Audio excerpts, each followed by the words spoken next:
All India Radio presents Morning News.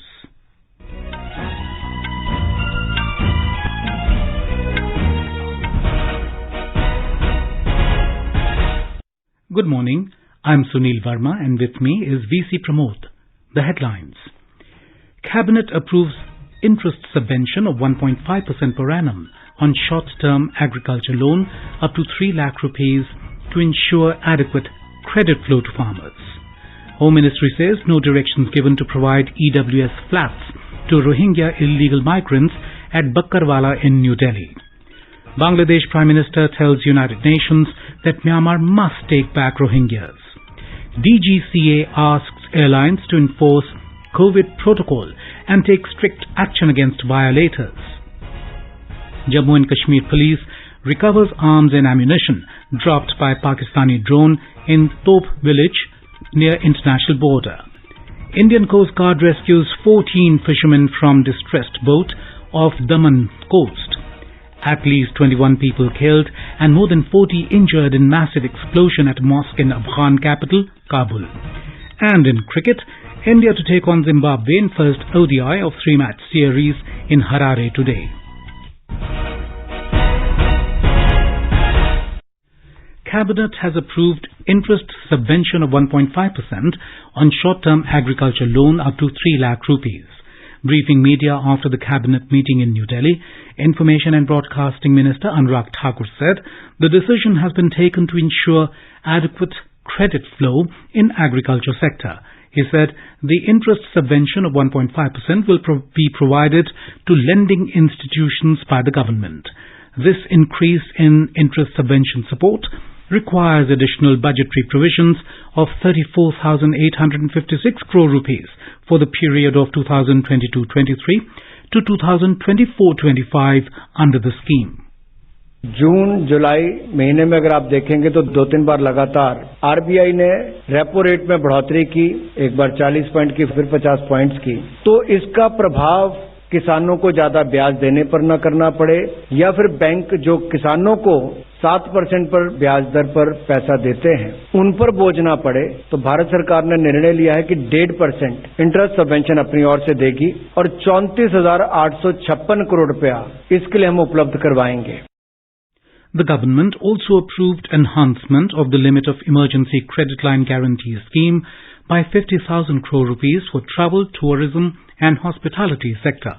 और ये 50,000 crore specific travel, tourism, hospitality sector के लिए रहेगा, जो एक बड़ा रोजगार देने का सेक्टर है, चाहे जम्मू कश्मीर, हिमाचल प्रदेश, उत्तराखंड हो या दक्षिण में केरल हो, पश्चिम में हमारे गुजरात से लेकर नॉर्थ ईस्ट तक हो, बहुत सारे राज्यों में करोड़ों लोगों को कुल मिलाकर रोजगार के अवसर ट्रेवल, टूरिज्म, हॉस्पिटैलिटी से मिलते हैं. तो 50,000 करोड़ रुपया केवल और केवल ECLGS में इन सेक्टर्स के लिए रखा जाएगा और इसके लिए जो एडिशनल हमें अपनी ओर से गारंटी कवर देना पड़ेगा वो exclusive additional guarantee cover Bharat सरकार देगी लगभग 7,500 करोड़ रुपए का, ताकि 50,000 करोड़ रुपया ट्रेवल ट्रांसपोर्ट सेक्टर को मिल पाए.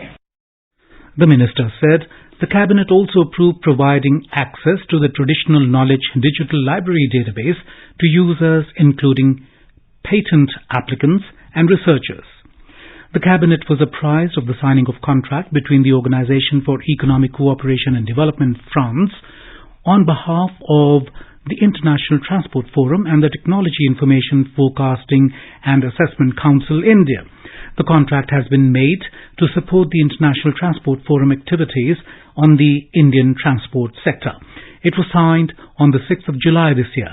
Talking to AIR News, member Niti Aayog Ramesh Chand said, interest subvention को देने के लिए जो इंस्टीट्यूशन है क्रेडिट की, चाहे वो कमर्शियल बैंक हैं, चाहे कोऑपरेटिव बैंक हैं, उनको भी सरकार एक हेल्प करती है ताकि ऐसा ना हो कि वो किसानों से इंटरेस्ट बहुत कम लें और उनकी बैलेंस शीट आगे खराब हो जाए. तो पिछले कुछ समय से आपने देखा होगा कि रिजर्व बैंक ऑफ इंडिया जो है वो रेट को इंक्रीज कर रहा है. तो उसी को ध्यान में रखते हुए कैबिनेट ने, ताकि इसका कोई असर जो इंटरेस्ट रेट है किसानों को बैंक देते हैं या कोऑपरेटिव देते हैं उस पे ना पड़े, सरकार ने फर्टिलाइजर सब्सिडी को लगभग 1.5 लाख करोड़ से बढ़ाकर 2.5 लाख करोड़ कर दिया. तो ये सब जो मेजर हैं ये दर्शाते हैं कि सरकार बहुत कंसर्न रहती है.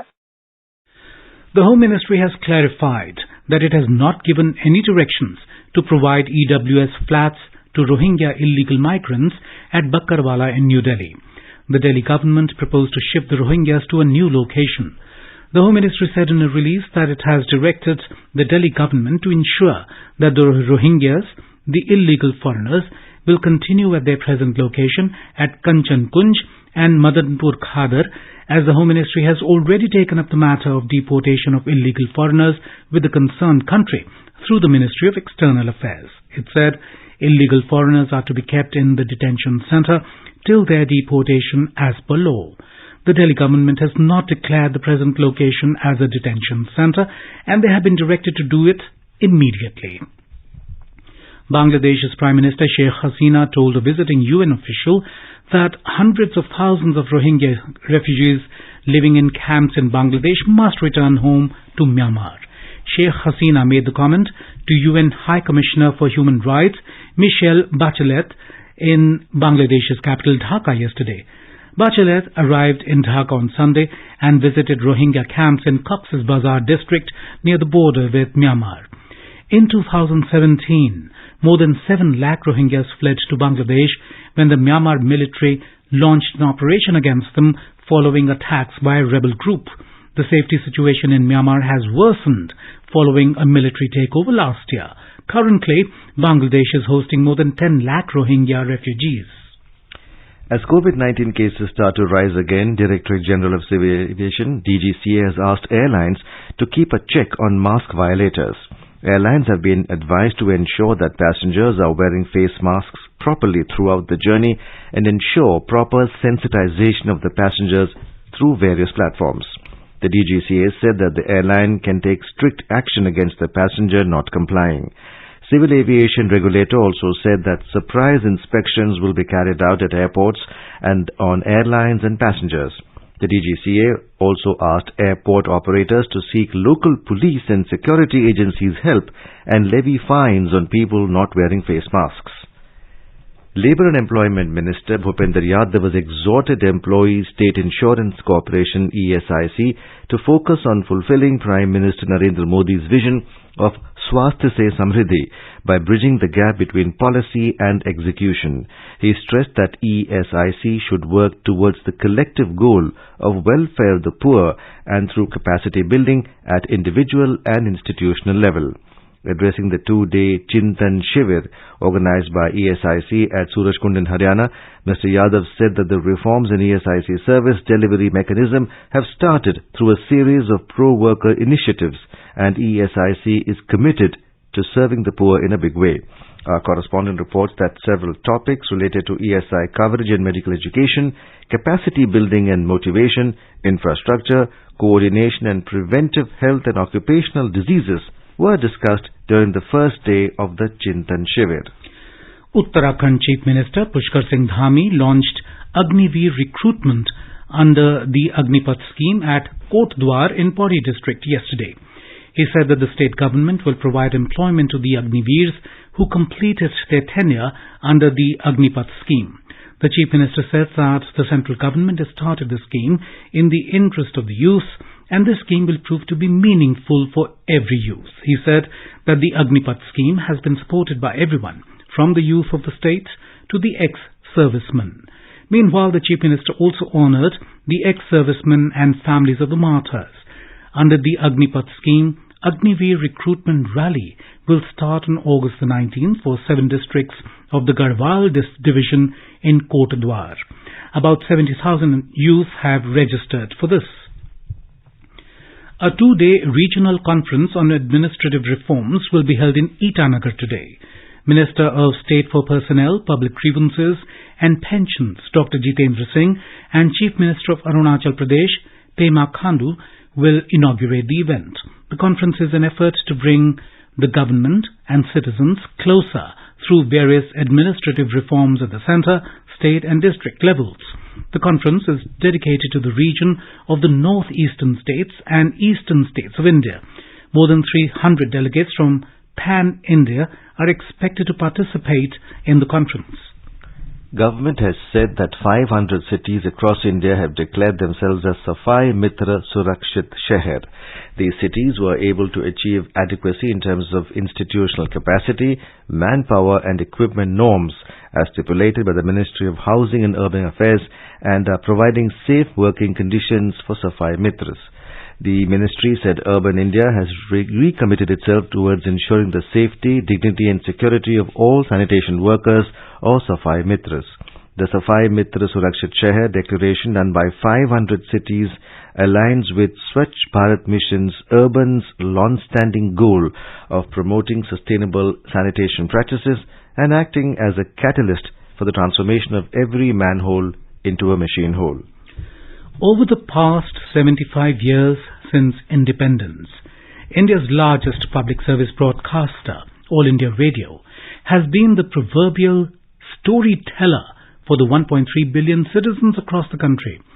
All India Radio is celebrating 75 years of freedom with a series, Azad Bharat Ki Baat, Akashvani Ke Saath. It showcases the journey of India since independence in various walks of life through the eyes and voice of All India Radio.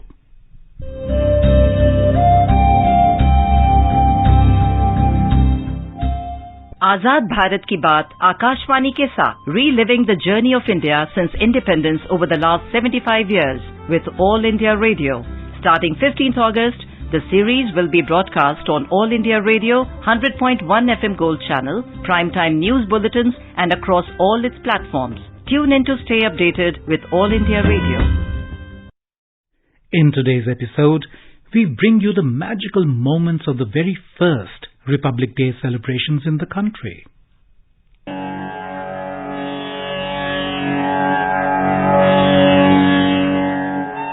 On 26th of January 1950, the Constitution of India took effect, making the country a sovereign, socialist, democratic republic that secures all its citizens justice, liberty, equality and fraternity. Dr. Rajendra Prasad was sworn in as the first President of India in the Darbar Hall of the present-day Rashtrapati Bhavan. Amid scenes of unforgettable splendor, Delhi celebrated the first anniversary of the Indian Republic. A huge concourse of people witnessed the President's ceremonial drive along Kingsway. The chief guest at India's Republic Day celebration is traditionally a foreign leader, and the first ever head of state to preside over this event was Indonesian President Sukarno. The parade by the armed forces, at which Dr. Rajendra Prasad took the salute, was watched by a large and distinguished gathering. Earlier, the President presented 4 Paramveer Chakras for gallantry during the Jammu and Kashmir operation. 2 of them were awarded posthumously. Captain Ram Raghubarane was the proud recipient of the Paramveer Chakra, the highest award for gallantry. While the parade was in progress, more than 100 aircraft of the Indian Air Force zoomed past.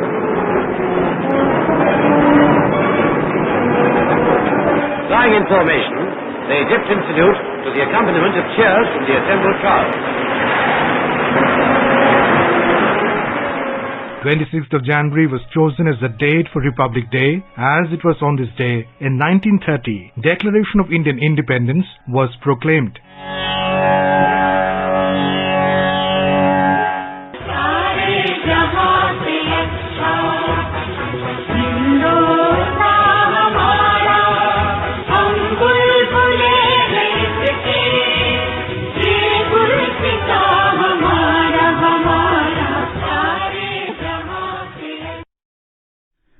Azad Bharat Ki Baat, Akashvani Ke Saath can be accessed on the Twitter handle at AIR News Alerts, YouTube channel News on AIR Official, News on AIR app, Facebook and Instagram handle.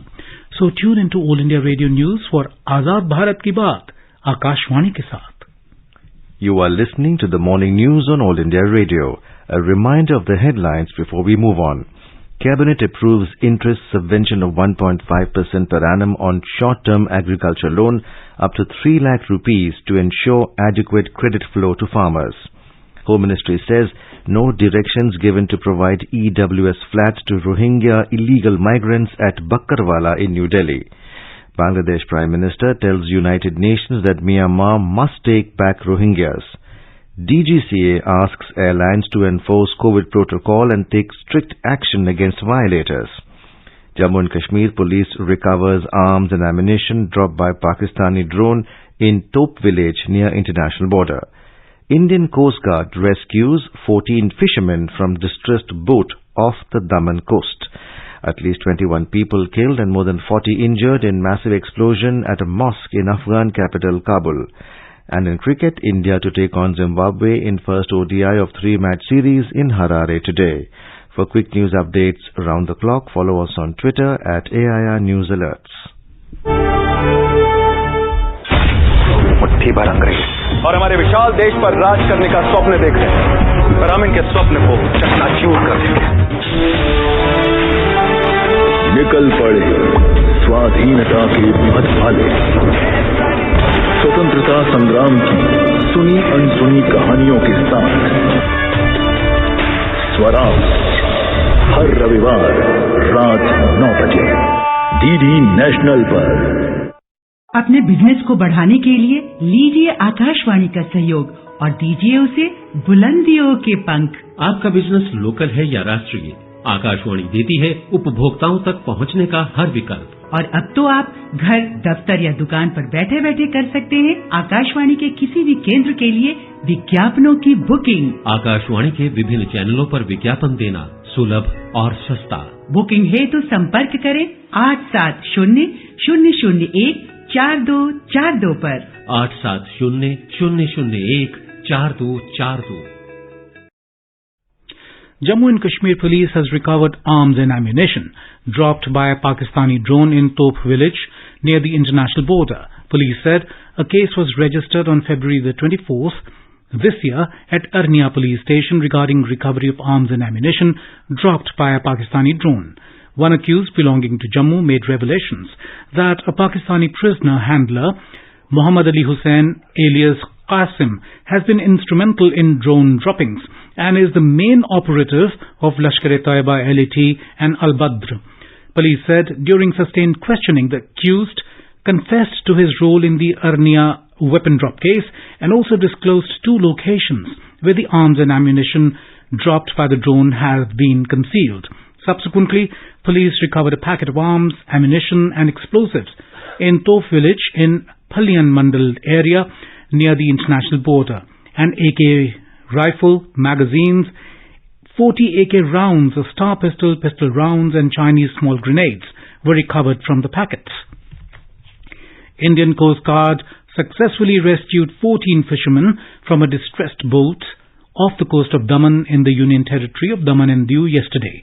In a swift operation facing extreme weather conditions, the soldiers of the Indian Coast Guard, ICG, came to the timely rescue of the 14 fishermen who found themselves stuck at sea on their boat named Tulsi Devi with an engine failure. Deputy IG and Commanding Officer of the Coast Guard Air Station in Daman, SSN Bajpai, said that the boat's engine failed on Tuesday night at a distance of about 16 nautical miles off the coast of Daman, and when the crew was unable to restart it, they turned to the ICG for assistance. In Morning Matters, now let us listen to an exclusive interview with Ashok Gulati, former chairman of the Commission for Agricultural Costs and Prices, on the book Modi @20, Dreams Meet Delivery.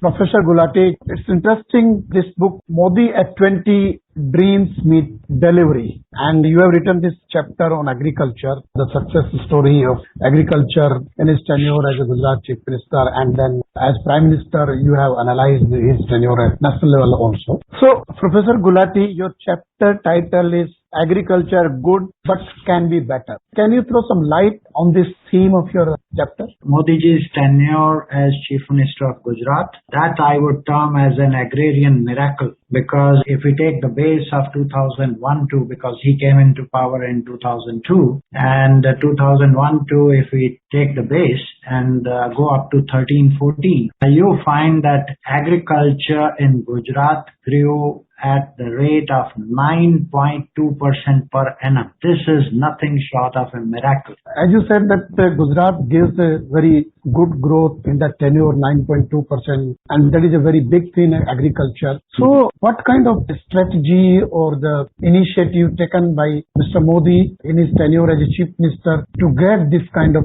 growth? A few things that I can say. One, the external environment, the access to new technology. Vajpayee sir was the one who had cleared the first GM crop in the country in 2002, and Gujarat farmers lapped up that technology, and then the cotton revolution that took place in Gujarat, and then it spread to other states of India. So access to technology and access to markets is the mantra for growth in agriculture. And how Modi ji did the magic was he launched something called Krishi Mahotsav, where all the agriculture departments and all those extension workers for 1 month just before the Kharif crop would go to all the villages and demonstrate the latest technologies that was coming in. So he ensured that the latest technologies in different crops reached the remote test villages of Gujarat. Another interesting thing that he did was focused on water. He established something called Gujarat Green Revolution Company in the government, and he emphasized 2-3 things. One was the drip irrigation, on which literally 70% subsidy was given, and the second was check dams. And he launched a campaign, Khet Talawadi, where he asked each farmer 5% of his cultivable land to make a little tank there so that when it rains, it can catch the rain and recharge the groundwater. Professor Gulati, if you go to the second part of your chapter, basically the tenure Mr. Modi is playing as a Prime Minister and in agriculture, you mentioned that at national level, the growth is 3.5% and the previous term was 3.2%. So here there is not a difference basically in terms of numbers. So how do you see this? You know, agriculture is largely a state subject. Although Green Revolution and even Milk Revolution were brought by the strategy advised at the center. Center can do a lot of things, but then at the end of the round, it is up to the chief ministers of various states. How do they implement those policies? Mr. Modi did try to get into that in a mode starting with, when he became the Prime Minister, there were 2 years of successive droughts, 2014-15 and 15-16. And despite that, if you look at the growth rate achieved during the Modi period, marginally higher than what the long-term trends had been before that, but not anything miraculous. And that's because all other states need to pitch in. One, onto the access of best technologies and Krishi Mahotsav type extension campaign. Secondly, the focus on water. Although at the center, they try to list about 99 major projects in which they said that, there will be no dearth of money and we must complete these projects as early as possible. And quite a bit of that achievement was made. As a result, some irrigation has increased. But, Center for agriculture growth can take some big policy decisions, and the one that he tried on the marketing front unfortunately got stuck because of some miscommunication or lack of communication with the farmer community. So if I want to make a question, Professor Gulati, this dream meets delivery narrative, how do you see in coming few years or so? Because the vision or doubling farmers' income, the thing you want to see for Indian agriculture in coming years. The time was announced in 2016, 28th of February, and the target was within 7 years to double the real income of the farmers. I think we have to think out of the box. And one idea that I can put on the table, the way Prime Minister Modi said, Har Ghar Tiranga, I would love to see him campaigning, Har Khet Mein Ek Solar Power Plant. If on 1 acre, you can put in 400 to 500 solar trees while you can keep growing 2 crops down below. Then farmers can easily earn 60,000-70,000 rupees more on top of what they are earning today on per acre basis. So his slogan, Jai Jawan, Jai Kisan, Jai Vigyan, Jai Anusandhan. This Jai Anusandhan, so that type of innovation to create solar as a third crop for the farmer, which can give him income throughout the year, even when there is a drought and the crops below fail. Professor Gulati, thank you very much. And you have concluded very well that Jai Jawan, Jai Kisan, Jai Vigyan and one solar every field. Thank you very much for joining this discussion. Thank you for having me. External Affairs Minister S. Jaishankar inaugurated the Indian Embassy Residence Complex in Bangkok along with Deputy Prime Minister and Foreign Minister of Thailand, Don Pramudwinai, yesterday. Taking to Twitter, Dr. Jaishankar congratulated Ambassador of India in Thailand and her team for the excellent project delivery. Jaishankar is in Thailand to attend the 9th India-Thailand Joint Commission meeting. Meanwhile, the 9th India-Thailand Joint Commission meeting was held in Bangkok yesterday. The meeting was co-chaired by Deputy Prime Minister and Minister of Foreign Affairs of Thailand and External Affairs Minister S. Jaishankar. After the meeting, Dr. Jaishankar tweeted that productive conversations were held to further strengthen all our encompassing bilateral relationship. Both sides also discussed advancing contacts in political, economic, security as well as defense, connectivity and health domains. National Security Advisor NSA Ajit Doval met his Russian counterpart Nikolai Patrushev in Moscow yesterday and held discussions on a wide range of bilateral and international issues. The Russian embassy in a statement said the talks included cooperation in the area of security as well as topical problems in the region. It said that the two sides agreed to continue the dialogue between the security councils of the two countries. This visit comes as India continues to engage with Russia on a number of issues including India's energy security amid the Ukraine conflict. A US media report recently said Russia surpassed Saudi Arabia in June to become the second biggest supplier of crude to India. New Delhi has maintained that its oil import from Moscow will be guided by its energy security needs. In Afghanistan, a massive explosion ripped through a mosque in Kabul yesterday evening, leaving at least 21 dead and more than 40 injured. The blast took place during the evening prayers at the mosque situated in Khair Khana area of Kabul. The death toll is likely to rise further. The explosion was so powerful that it shattered the windows of nearby houses. The Imam of the mosque was among those killed. So far, no group has claimed responsibility for the blast. A spokesman for the Taliban said it strongly condemned the attack. World Health Organization has said that more than 35,000 cases of monkeypox have now been reported from 92 countries and territories. Speaking at the media briefing on monkeypox, WHO Director General Tedros Adhanom Ghebreyesus said that almost 7,500 cases were reported last week, which is a 20% increase over the previous week. In cricket, India will take on Zimbabwe in the first one-day international of the three-match series at Harare Sports Club, Harare, today. The match will start at 12:45 p.m. Indian time. And now an overview of today's newspapers. Sensex reclaims 60,000 with foreign portfolio investors back to buying, headlines The Hindu business line. An observation by Kozhikode Session Court judge linking sexual harassment to a woman's what he called provocative outfit has been prominently covered by Hindustan Times. Centre informs the Supreme Court that it is talking to FIFA and hopes Under-17 Women's World Cup can be held here, writes the Times of India.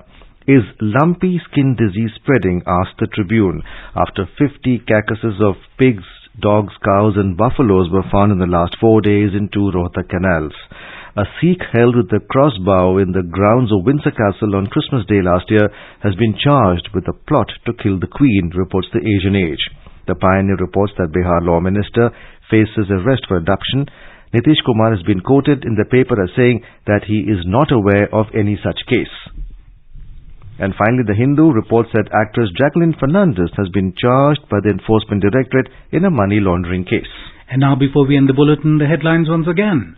Cabinet approves interest subvention of 1.5% per annum on short-term agriculture loan up to 3 lakh rupees to ensure adequate credit flow to farmers. Home Ministry says no directions given to provide EWS flats to Rohingya illegal migrants at Bakarwala in New Delhi. Bangladesh Prime Minister tells United Nations that Myanmar must take back Rohingyas. DGCA asks airlines to enforce COVID protocol and take strict action against violators. Jammu and Kashmir police recovers arms and ammunition dropped by Pakistani drone in Top village. near international border. Indian Coast Guard rescues 14 fishermen from distressed boat off Daman coast. At least 21 people killed and more than 40 injured in massive explosion at a mosque in Afghan capital Kabul. And in cricket, India to take on Zimbabwe in first ODI of 3-match series in Harare today. And with that, we end the morning news. Have a nice day.